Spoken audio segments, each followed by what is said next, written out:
Esse podcast é apresentado por b9.com.br.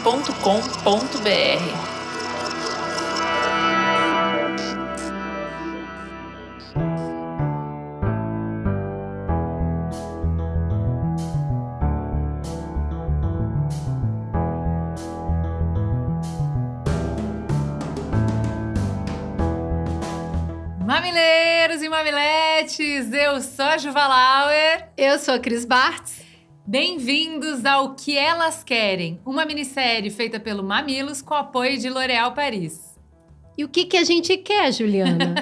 O que a gente quer é que ser mulher não seja barreira para que a gente consiga alcançar os nossos desejos e os nossos sonhos. Quem é mamileiro sabe que esse tema atravessa quase todas as pautas do Mamilos. A gente reconhece que já caminhamos muito nessa direção. As mulheres já são maioria em cursos de ensino superior, a gente já garantiu uma série de direitos políticos, conquistamos espaços em todos os setores da sociedade. Ainda assim, a desigualdade continua. De acordo com a ONU Mulheres e o Pacto Global da ONU no Brasil, para que a gente possa avançar ainda mais nessas discussões, a gente precisa falar sobre economia do cuidado, maternidade e carreira, liderança e assédio.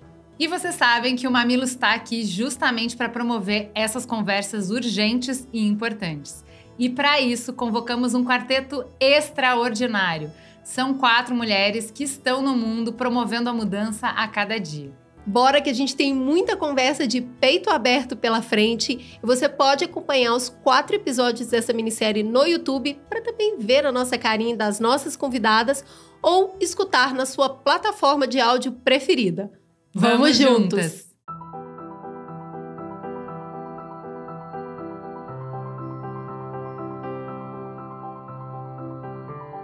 Nesse episódio da nossa minissérie final, que querem as mulheres, a resposta é muito papo reto, respeito. E para falar sobre o contrário disso, sobre a barreira que a gente precisa ultrapassar para ter uma vida mais plena, a gente vai conversar sobre assédio. Para falar sobre o tema, eu trouxe uma amiga muito querida, que está sempre salvando a gente, está sempre próxima do Mamilos, de mim, da Juliana, Thaís Fabre. Seja muito bem-vinda mais uma vez no Mamilos. Olá, olá! Oi, Cris, obrigada pelo convite. Estou muito feliz de estar aqui mais uma vez. O pessoal que ouve muito Mamilos provavelmente já me conhece, mas sempre bom trocar ideia com vocês, seja no Zap, seja no podcast. Quando a gente tem treta, a gente te chama, não é mesmo? Sim. Se apresente para os nossos ouvintes, Thaís, quem é você na fila do pão? Eu sou Thaís Fabre, sou fundadora da 6510, que é uma consultoria criativa especializada em comunicação com mulheres, e sou pesquisadora de questões de gênero e de todas as mudanças de comportamento que estão acontecendo nas mulheres no Brasil e no mundo. Thaís, a primeira pergunta é justamente para entender como é que essa pauta assédio entrou na sua vida. Em que momento que você olhou para isso e falou assim, peraí, tem que trabalhar isso aqui também. E como que você foi desenvolvendo a aproximação com esse tema? Bom, eu sendo mulher, né? Adivinha? Aconteceu um negócio. No momento que entrou na minha vida, nasci mulher no Brasil, né? Mas eu levei um tempo para entender que eu era uma mulher no Brasil. Eu fui entender isso, eu já tinha quase 30 anos, já estava fazendo análise, porque eu cresci numa família com muito homem, eu fui trabalhar numa profissão muito masculina, e numa sessão de análise eu falava, cara, mas eu sou um dos caras, como eu não sou um dos caras? Eu achava que eu era um dos caras. Só que eu percebi que tinha várias coisas que me incomodavam no meu dia a dia que eu não sabia nomear. E numa sessão de análise, minha analista falou assim, mas você sabe que quando as pessoas olham para você, elas veem uma mulher? E me caiu a grande ficha. A grande ficha tipo, é muito básico, porque eu sou uma mulher, ainda por cima, uma mulher feminina, sabe? Que performa o feminino, né? E quando caiu essa ficha, como tudo que me acontece, que eu não sei direito o que é, eu fui estudar. E quando eu fui estudar o que é ser mulher no Brasil, eu descobri que, primeiro, estava ferrada. Ser mulher no Brasil é muito difícil, mas que tinha outras mulheres que estavam em ainda pior situação do que eu. E todas essas questões me atravessaram muito profundamente, me mobilizaram muito profundamente, a ponto de eu mover toda a minha carreira na direção de melhorar a representação das mulheres para que elas parem de sofrer violências simbólicas, né? Que era o que estava ao meu alcance ali naquele momento. Eu acho que essa grande ficha caindo aconteceu para a maior parte de nós, né? É muito gratificante conversar com algumas meninas hoje bem mais novas que a gente, que elas já têm muito mais consciência. A gente tá entre uma geração das nossas mães que capinaram ali, abriram uma clareira para a gente passar, mas a gente foi passando nisso ao longo de muito tempo, né? Para poder refletir sobre determinadas situações que a gente passava no dia a dia e entender que aquilo acontecia por um motivo, porque a gente é mulher. E aí eu queria te pedir para nos ajudar a entender, afinal, o que é um assédio? O que tipifica assédio? Assédio é tudo aquilo que atravessa o seu campo íntimo. Estou dando uma explicação bem poética, não é a explicação que está na lei, tá? Mas é todo ato de caráter sexual, agora sim, a tipificação da lei, né? Não autorizado, mas aí a gente tem níveis, né? Então, você tem um assédio, uma importunação sexual, que é quando alguém tem uma atitude de cunho sexual não autorizada por você na rua, né? Num espaço público. A gente tem o assédio sexual, que é quando um superior hierárquico se vale da sua posição para demandar favores ou para fazer insinuações sexuais contra, né, uma subordinada. E aí a gente tem outras, que sai do campo do assédio, mas outras invasões do nosso território sexual, do nosso corpo, que aí é estupro, são gradações, lugar, né? São né? gradações. E não só gradações, como necessariamente diferenciação entre público e privado, né? Público, privado, pessoal, profissional, né? E qual tipo de legislação e qual tipo de ferramenta social te protege, né?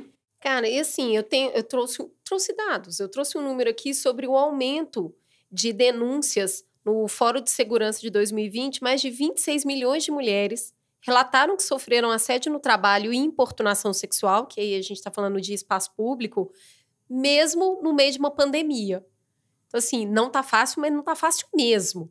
E aí eu queria te perguntar, por que você acha que é tão complexo para a gente conseguir tipificar essa importunação, esse assédio, como um problema real aqui no Brasil? Porque fica muito no mundo do imaginário. Não, mas era uma brincadeira. Ah, mas ela permitiu, ela deu entrada, ela me olhou. Por que é tão difícil para a gente entender que isso é um problema real que precisa ser resolvido? Eu acho que tem duas coisas nisso que você falou. A primeira tem aumentado as denúncias. Aumentar a denúncia é entendido até como uma notícia positiva, porque significa que mais e mais mulheres estão compreendendo que aquilo que muito se acostumou a chamar de uma brincadeira, de um elogio, que aquilo é assédio. E as mulheres estão cada vez mais compreendendo que não é só um incômodo, pode ser um crime, né? Que elas têm direito à sua intimidade, ao seu espaço sexual privado, né? Que isso não é um espaço, que seu corpo não é um espaço público, que pode ser comentado, que pode ser tocado, que pode ser... alvo de brincadeiras, né? Jocosas. Então, ainda tem um aumento de denúncia, porque tem um aumento de conscientização, ou tem um aumento de denúncia porque estão aumentando os casos? Eu acho que as duas coisas andam muito de mãos dadas, porque também tem mais mulheres frequentando espaços públicos, seja no ambiente de trabalho, seja na rua, que são os espaços que são vetados para a gente. E por que isso não é levado a sério? Porque é um problema de mulher. Então, nada que é de mulher é entendido como de todo mundo. Tudo que é do homem é o que é do homem, é de todos. Tanto que o plural de gente são os homens, eram, né? A gente está mudando um pouco o jeito de falar, mas sempre foi os homens, né? O homem é o genérico, né? E tudo que é diferente do homem, no geral, o homem branco, heterossexual, cis, de classe alta, né? O padrão. Quando você traz essa informação sobre o público, né? Que o corpo da mulher é um corpo que se vale desse direito do público, Acho que a gente teve há pouco tempo, né, uma parlamentar foi assediada dentro da Câmara em São Paulo. Foi filmado. Todo mundo viu.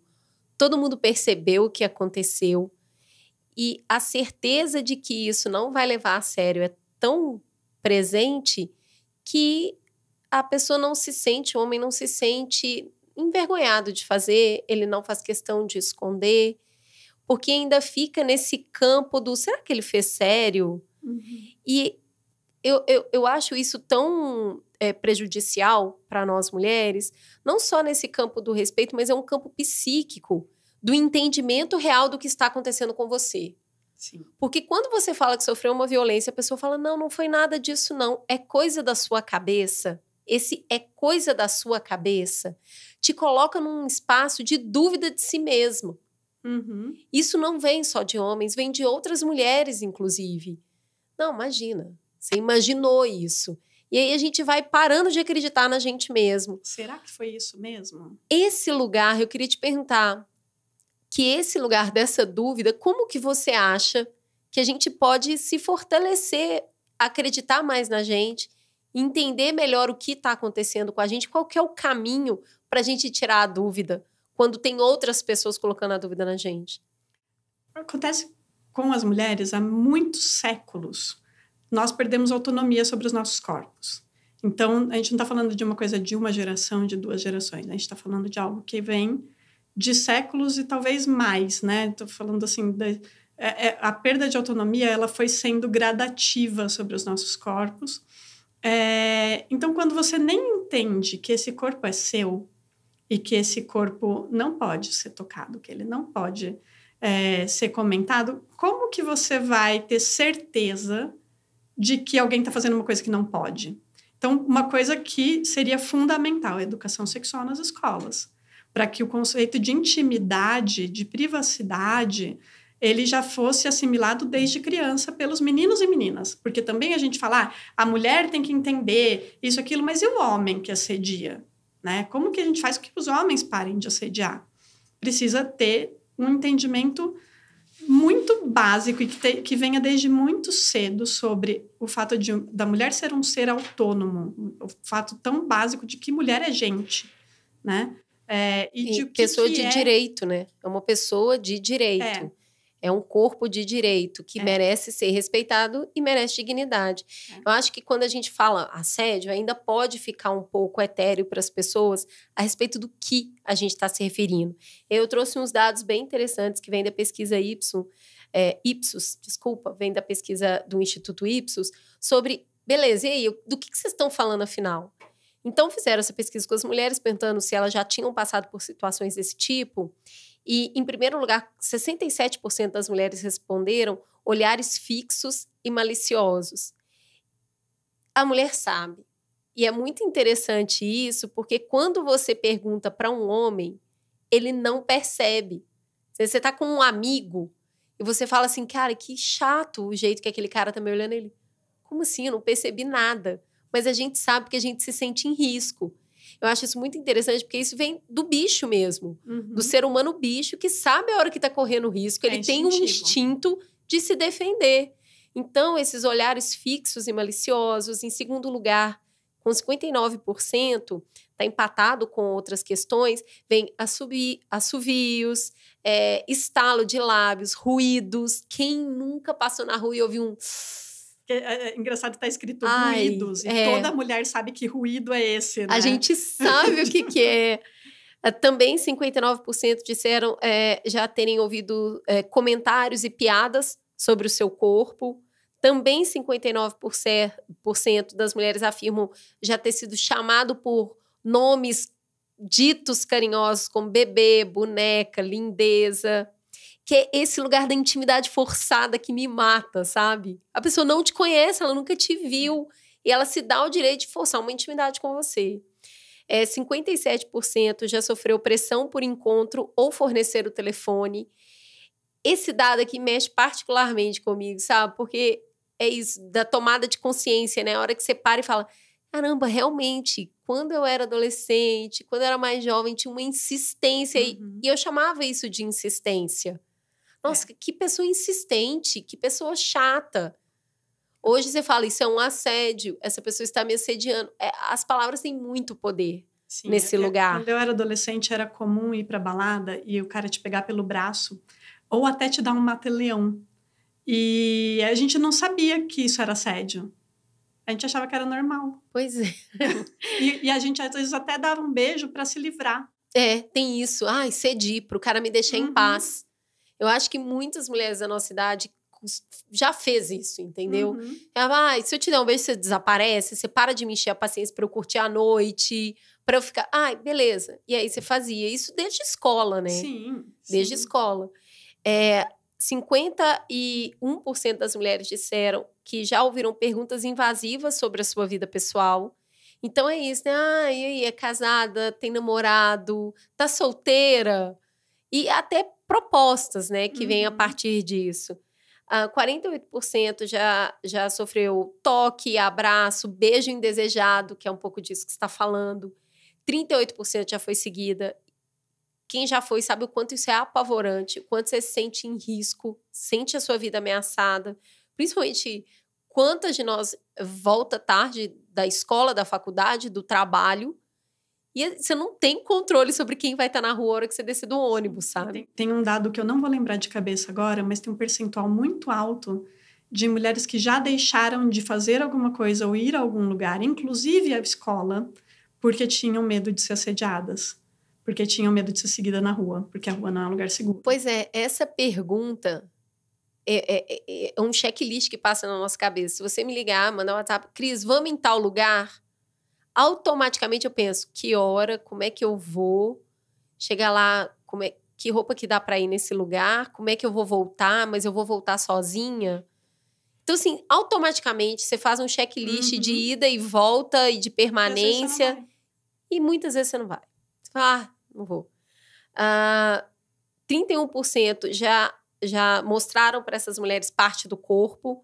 A gente viu um escândalo, né, de homens se masturbando em cima de mulher em metrô, em ônibus, que é uma coisa assim, eu tenho convicção que qualquer pessoa que você perguntar, seja mulher, seja homem, vai falar, isso é errado, isso não tá certo.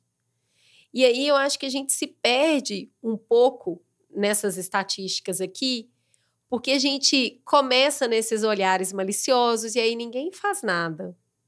E aí começam os assovios, mas é só brincadeira.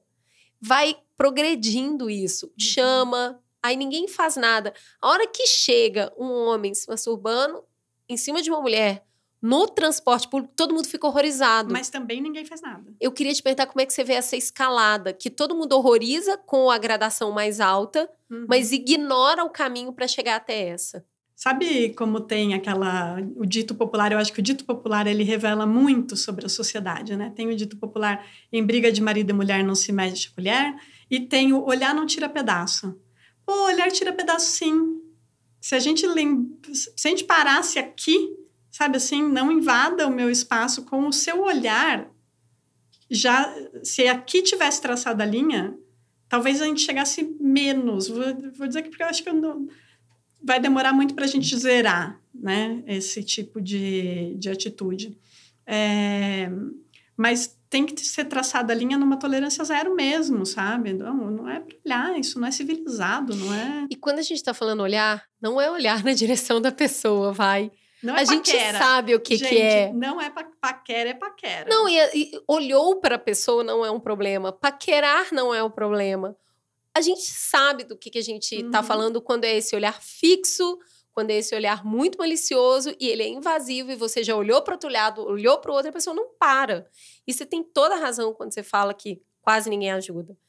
Só 25% das pessoas que responderam essa pesquisa falaram que tiveram algum tipo de auxílio.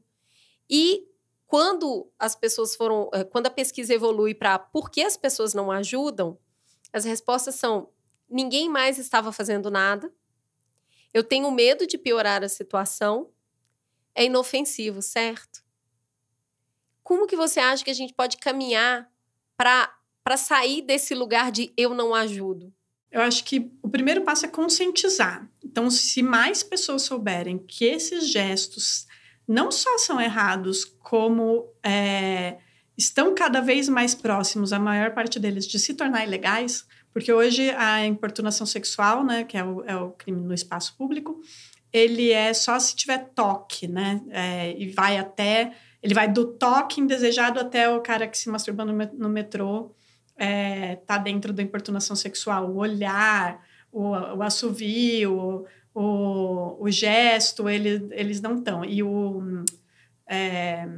essa parte não tá. Então, entender que isso é errado, talvez transformar em crime. Existem projetos de lei para que a partir do assovio seja crime. Se eu estou passando na rua e alguém mexe comigo, né, já não deveria poder.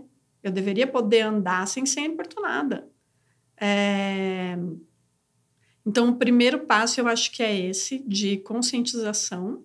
O segundo é uma chamada mesmo para a sociedade, sabe? Romper com o silêncio, com a inação, e chamar as pessoas para se unirem em prol das mulheres, tanto homens quanto mulheres, saberem que eles podem agir, porque eu acho que a gente tem mesmo muito arraigado isso de não denunciar, não se meter, não agir como sociedade em vários aspectos, né?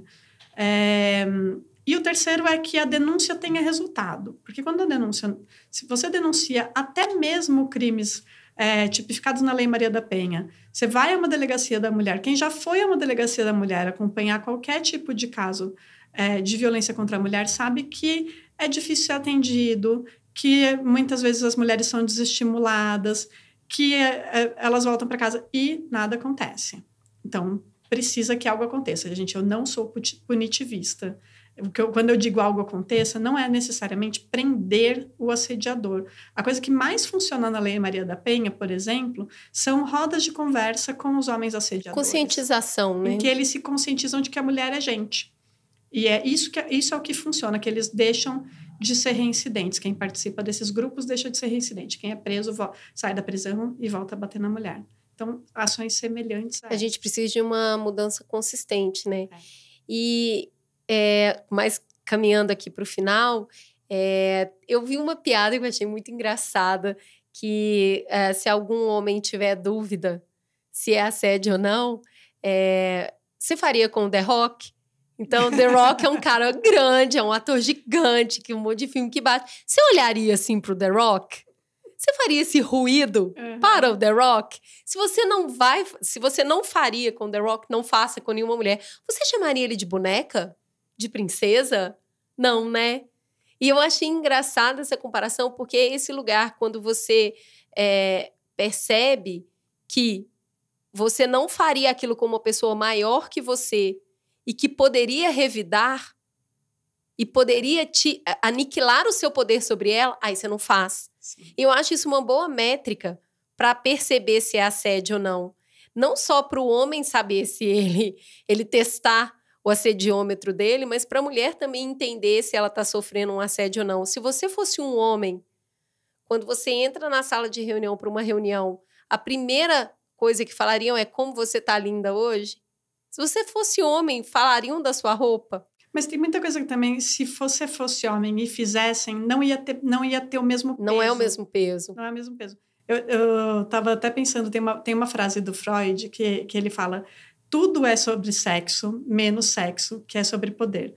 E assédio sexual é o ápice do usar o sexo para ter poder sobre o outro, né? O ápice não, porque o ápice é realmente estupro, mas nessa escalada de o sexo como poder, o assédio nunca é sobre sexo. Então, ele nunca não é a mesma coisa que paquera. Quem já foi paquerada ou paquerou e já foi assediada sabe exatamente a diferença. Paquera é dança. Na paquera, você considera a possibilidade da resposta do outro. Nunca, na história do mundo, eu acho que uma mulher ouviu um assobio na rua e voltou e falou, vamos. Até porque se você falar vamos, o cara não vai. Não vai, porque ele não tá querendo que você vá. Ele tá querendo que você não esteja na rua. Porque a rua não é um lugar permitido para as mulheres. Ele tá querendo que você não esteja no ambiente de trabalho. Porque o ambiente de trabalho não é um lugar permitido para as mulheres. Então, ele quer te tirar daquele lugar. E o jeito mais violento de te tirar daquele lugar é insinuar de que ele pode te estuprar. Porque no fim do dia... O medo é esse. O medo é sempre demonstrando que ele pode invadir o seu espaço até o ponto do estupro. Então, por isso também que eu gosto da piada do The Rock, porque é sobre poder. Se ele tem o poder de virar e te dar um soco, você não vai falar com ele. Uhum. É um bom medidor de poder. Porque entre homens é isso, né? Se o cara entra na sala e fala, tá cheiroso, hein, amigão? É muito diferente do tom de voz, do jeito que se fala sobre o perfume de uma mulher que tá entrando numa sala de reunião. Sim. Então, assim, a malícia... E vamos lá, gente. Ninguém aqui é criança. Você sabe quando a pessoa tá falando com malícia ou não, e você sabe quando você está falando com malícia ou não. Uhum. Não é sobre estar ficando chato. É sobre o desejo de se sentir segura, não se sentir ameaçada o tempo inteiro. E não é ameaçada de um assalto, não, é de não sofrer uma violência única e exclusivamente por ser uma mulher. Sim. Você acha que a gente tem caminhado na direção de resolver isso? Eu acho que a gente tem dado um passo para frente e 2 para trás. Eu acho que a gente, nos últimos 4 anos, deu muitos passos para trás. E tenho fé que a gente pode voltar a andar para frente agora. Estamos aqui para isso, Thaís. É sempre muito bom te receber. Quero te agradecer de coração. Toda vez que a gente senta, vem informação nova, vem coisa para abrir a mente. Convido todas as mulheres a analisarem a situação pelas quais passam, porque ninguém é obrigada, de verdade. E aos homens também, a analisar não só o próprio comportamento, mas também o dos colegas. A forma como a gente tem de resolver muito desses problemas é intervindo. Não seja silêncio num lugar que está acontecendo tanto opressão. É isso? Temos um programa? Acho que temos a gostosa sensação de mais um Mamilos no Ar. Beijo, gente.